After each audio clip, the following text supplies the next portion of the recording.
Hi, good morning. Welcome to Kotak Securities Weekly Fundamental Podcast. This is Rini Mehta.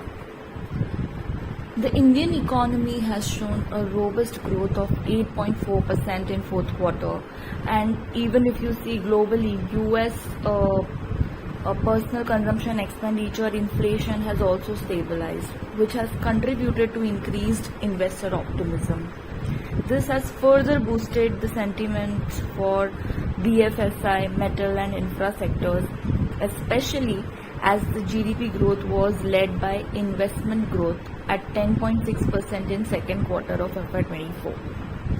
For FY25, we expect GDP growth to be 6.6% considering the centre's continued capex thrust, although at a slower pace, along with states' capex as well as the delay in timing of global growth slowdown and continued tepid consumption growth.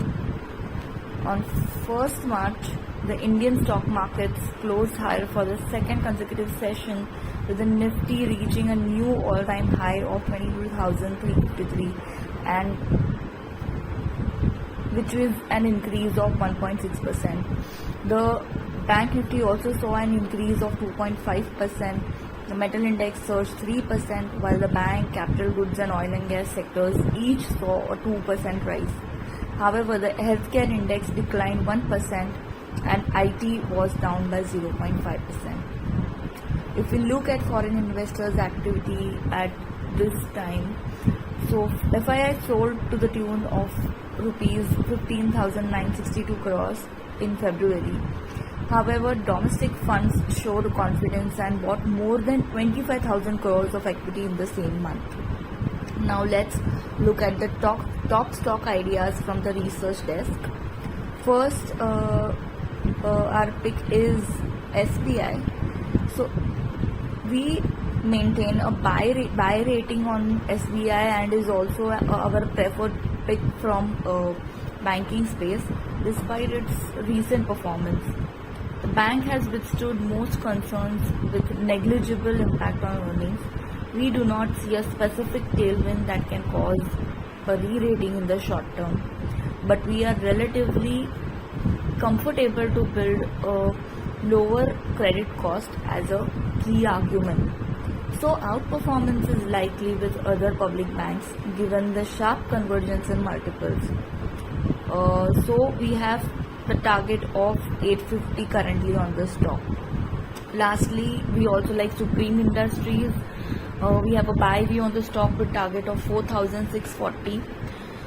The company reported 6% consolidated net sales growth year on year, 24.9% EBITDA growth and 22% PAT growth.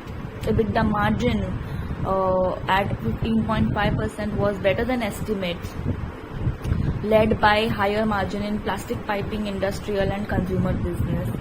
So if you see, polymer prices after a sharp decline during the last 2 quarters have stabilized at an affordable level, but the management has expressed concerns related to price volatility if Red Sea conflict become more widespread.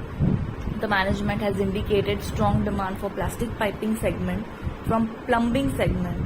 Based on that, the management has marginally upgraded FY24 volume growth guidance for plastic piping division to 30% from 28% earlier and has maintained overall volume growth guidance of 23%. So we remain constructive on the long-term fundamentals of the company and maintain ad rating with a revised target price of 4,640 based on 37 times FY26 earnings. That's it from Fundamental Desk today. Thank you. Have a good week ahead.